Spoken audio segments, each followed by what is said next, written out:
All right, everybody, this is Tom. People ask me, how do you remove water from the footwell of a jet ski? Well, this is it. This is how you do it. This is a hand baler you can get at your boat shop or your Walmart.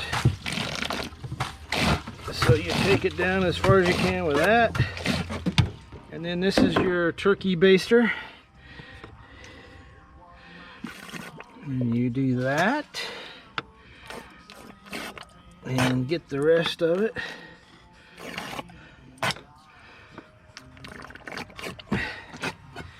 And then you get your trusty rag and get the rest of it. So that's how you get the water out of the footwell of a jet ski. This is a Sea-Doo, but same idea. Anyway, hope you enjoyed it. Take care.